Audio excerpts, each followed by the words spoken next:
This is the second half of a conversation that we started last week.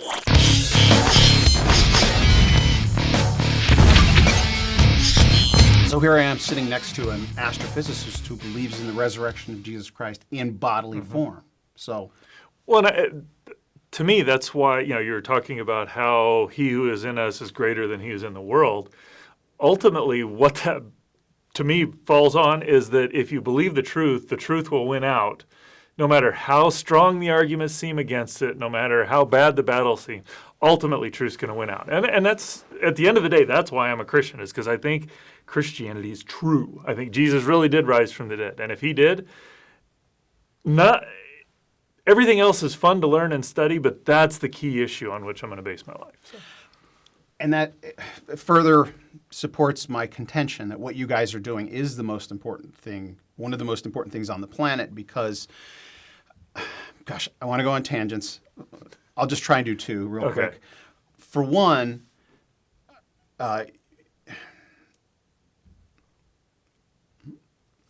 I'm going to edit myself here. For one, you are pursuing just the facts. When you do science the way you guys do it, you don't have...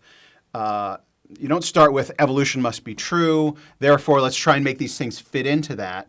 It's more like let's look and go where the facts lead us, right? And therefore you're more open to, at least in my understanding of, I think I was reading, maybe it was Fuzz, reading or listening to him, and he was talking about there's different evidences for arguments for the existence of God based on functionality of organisms and stuff like that. As, there's all these different arguments, and it seems like more and more arguments for the existence of God arise the further you get into the science. But here's the tangent I wanted to really focus on that dovetails with what you were just talking about. History. I think science and history are two of the most important subjects. There's plenty of other important subjects, but well, there was a founding father somewhere who was important early in our said, those who fail to learn history are doomed to repeat it. So history is really important. I agree. And I mean, what is science but the history of knowledge, right? It's learning. It builds. You wouldn't be where you are today if it weren't for those predecessors that have made discoveries ahead. Well, and you're also looking, science helps you understand the history of things, because as you understand the history of what goes on, that's pretty important to understanding what's going on today. So, and with that in mind, because we'll talk about this at some point on the show, a project that I'm working on is a historical, a World War I era story. But in my deep dive into history, I'm realizing how in the zeitgeist of the moment, the lies can prevail, right? In propaganda and the zeitgeist of the era, the intimidation of the ruling class or whoever's in power can use information to their advantage. That is true today. It's happening all around us. There's a zeitgeist that we're in right now. The evolutionary paradigm is one of them. It's like it's like the third rail. Like if you deny, that evolution is settled science, then you are no longer even a valid intellectual. Right? You're brainwashed, or you're an idiot. But in history, through history, that zeitgeist vanishes. Right? The zeitgeist disappears in history, and just the data remains. You can go as an objective observer and look. And with the advancement in technology, I believe that time period is shortening, right? That the zeitgeist, the faster information comes out, the zeitgeist of the moment fades. So, for example, I don't want to use political. Well, it does pose a different problem, though, because one of the things I always love about, or as I look back in retrospect, is science is always taught. People believe this, and then Dalton came along and proposed the atom, and then people thought it was an atom, or whatever it was. There's these various things that were markers. It's like somebody did this seminal experiment, and then that's what it is. You go back and you look at it, and really, a pretty good description is people thought this way. Somebody came along with a new idea. The evidence for it grew, and the people who believed the old idea died off, and the new people were trained in the new idea. So it's not, if you want to be really cynical, it's that nobody ever changes their mind, which I think is a wrong way to look at it. But it's also wrong to think, oh, you just put the rational best explanation and everybody adopts it. And so you've got this mix there. That's true in evolutionary theory and all of these. So the technology may accelerate how quickly we can change it, but there's generational. What happens with any individual person. I don't know that changes so much, and so that's made an interesting society to live in today, in my assessment. That's a good point. But at the very least, a generation from now, that this information, those who are being honest and objective, will be there. Also, a day is coming. This is one of my theories. This is a total tangent. We're going to wrap up here in a second. I actually want to finish with talking about what my story, the script is about. Because the next 2 episodes, we're going to focus more on some of the stuff from the script. But one of my theories or observations is a day is coming when every person on the planet, everybody carries around one of these, right? It's a supercomputer, right? A processor in your hand. A day will come, potentially, when every person on the planet will be able to be looking at and hearing the exact same thing. And I think the only real obstacles to that right now are bandwidth and language translation, the instant, language translation algorithms of software, right? So a point will come, because right now you can go to Google Translate or whatever, and it's not perfect, but those things are refined and perfected over time. So technically, with processing speeds and algorithms fine-tuning these things, technically, a time will come where everybody can be on the exact same page. I'm not saying that will happen. Everybody will be hearing everybody can hear the same information. Exactly. Yeah, okay. And so that is good news for the truth, because the truth, sure, people are listening to lies and believing lies constantly on their devices, on their social media or whatever. They're constantly taking in falsehood and lies. But when people see truth, it's hard to look away. And I just always use simple math as an example. Once you learn 2 + 2 = 4, you don't have to process that again, right? It becomes intuitive. It becomes intuitive. Yeah, and that's the nature of truth. And that's how God has designed us. We, of all organisms, are the only truth detectors, right? Of all God's creation, we are designed as truth detectors. I mean, we couldn't know the truth if we weren't able, if God didn't give us that intuition. All right. So I know we could go on these tangents, but so Blue Hope, the name of the script that brought us together. And I'm glad you're wearing blue in honor of the. I wish I'd have put that much thought into it. I can edit that out. It's like, no. By the way, we're on a green screen, so I don't know what you've been seeing behind us here, but this is a green screen stage, and I, as the editor of this, I'm going to be probably putting us floating through the galaxy or something, but or maybe it'll just be the name of the show. As I do this, it'll be the name of the show. I'm assuming it won't be a green screen after you edit, and then you'll have to edit that segment. No, but when I say green screen, I'll cut to green. Oh, okay, all right. You're making work for me. All right, very good. All right, so tell me what Blue Hope is about. Blue Hope is about a phenomena that is inevitable, that Earth will be impacted by things out in the cosmos. We see it in the past. It's inevitable that will happen in the future. And what will humanity do when the next one comes? If I were to summarize it, that's what it's about. And I will let you unpack, and because I'm worried about giving away too many details. No, actually, that was as succinct as I could put it. I mean, you're not going to sell a screenplay to a producer with that line, but that's actually exactly it, right? How would you sell this to a movie? I have put thought into this, but I'm not remembering. You have to have like a 1-sentence log line to pitch. But let me put in a few more sentences. It's 3 people in a box hurtling through space. No, not 3 people, 2 people and an artificial intelligence. So I have this guy who is let's call him a Jeff counterpart. He's a brilliant scientist. It's set in the future.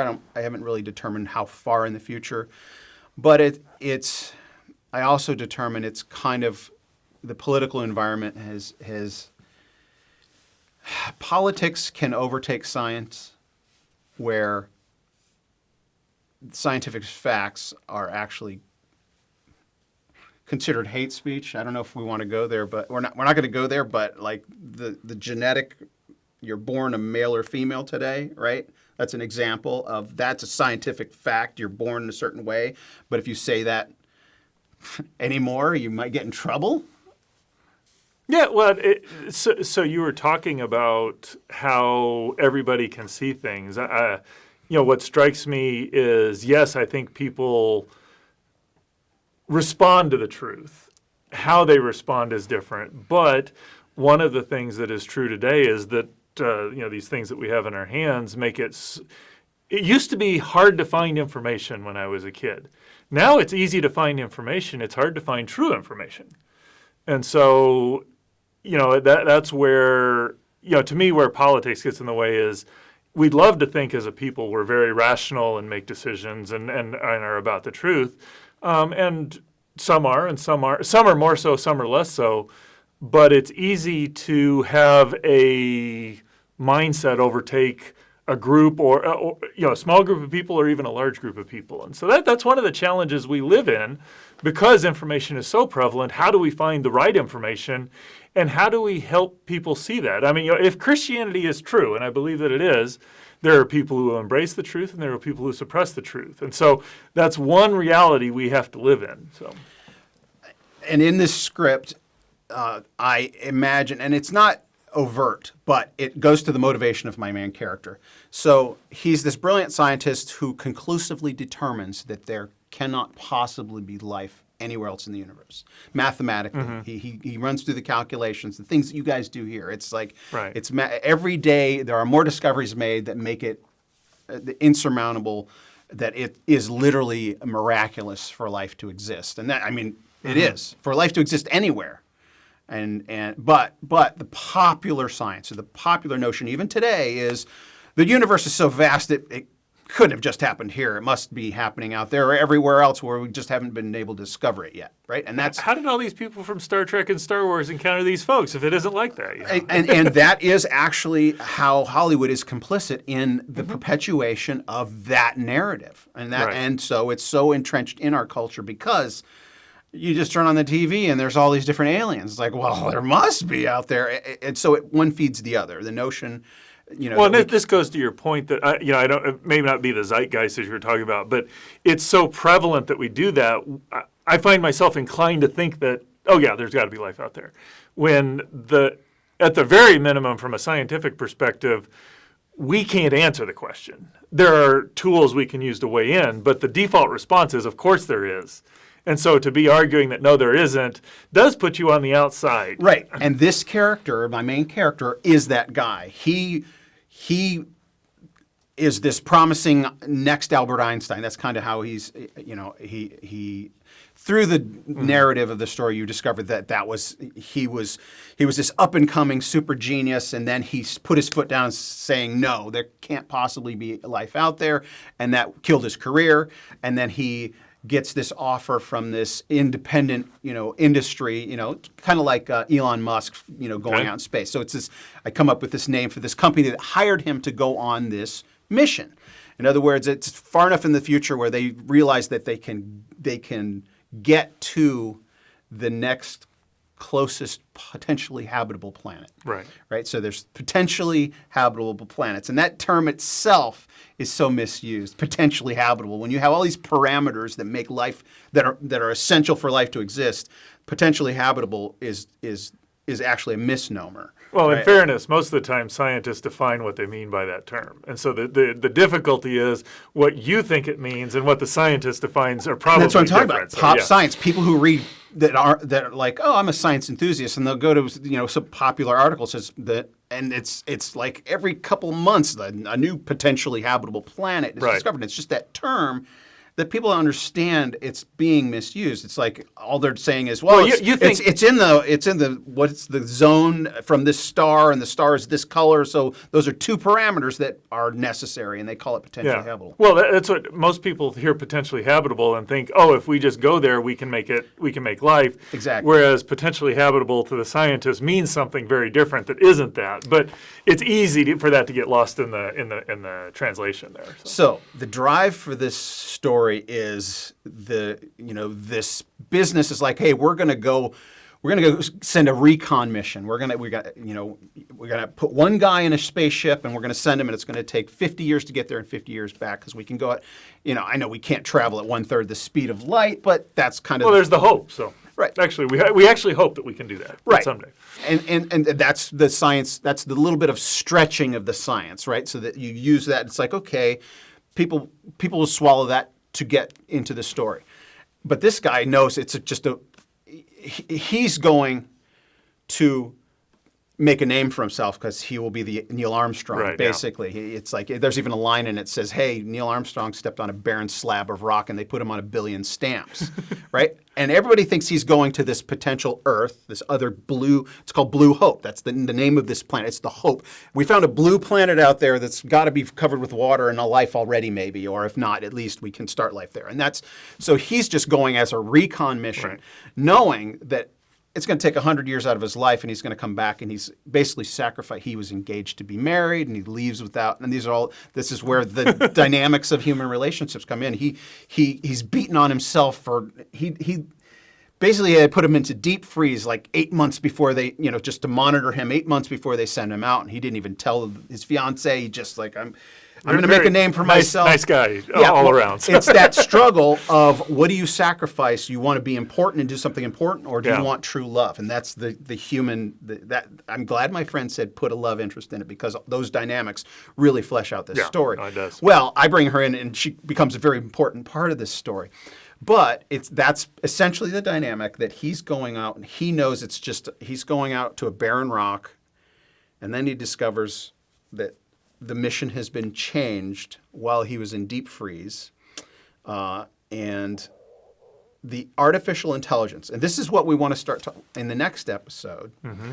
I want to explore the nature of artificial intelligence and supercomputing, because in this story, the Higgs is the name I've given to the artificial intelligence, and our cell phones, there's Siri, or these voices that are humanized that talk to us, and I believe that processing speeds have made artificial intelligence become similar or seem more and more real to us. Right. And this supercomputer in the story has to conceal information from our main character, because there's the notion that the computer can know you better than you know yourself. Right. And what does that mean? In other words, I'm not a biologist, right? I'm not a psychologist. Like, there are all kinds of things about me that I don't know. So in a sense, a supercomputer can know you better than you know yourself. It can tell what things will stress you out, or what will be. Well, in essence, they take it, and you go to the doctor, and the doctor knows more about your internals than you do. You go to a psychologist, and one that's well trained will be able to figure out how you're thinking. Things that you do or subconsciously, they'll be able to map it out. So it's kind of your AI on the mission is able to do all of that. But that's outside of watching over the mission. That's basically all it does. So. Right.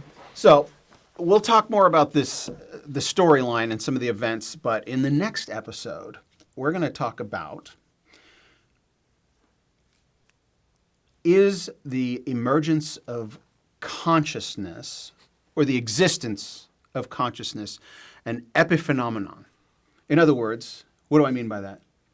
I'm curious what you mean by that. So I'm assuming it's like if you get just enough complexity there that consciousness emerges. Right. And that's one of the popular ideas out there. So, And I mean, logically, it seems like that's the only explanation according to the evolutionary paradigm, right? I mean, that would, like, well, it's, if this natural world is all there is, something like that has to be the case. all right. So that's a tease. We're going to delve more into that and obviously go on a bunch of other tangents. So thanks for watching. Smash that like button, right, or subscribe, or all those things, right? Do you have any Sure. final words for this episode, Jeff? No, just looking forward to our conversations. Hope you enjoyed. Hope it stimulates you to thinking more deeply about how this world works and how you can engage that story with other folks. Put a comment in the comment section. We'll look through the comments and actually maybe suggest some topics. We've got a list of topics we're going to start with, but you can be involved in this conversation too, and we'll read that and maybe we'll mention you in one of our episodes. All right. Thank you all. It's been the first episode of the Jeff and Michael show, or whatever it's going to be called. Right.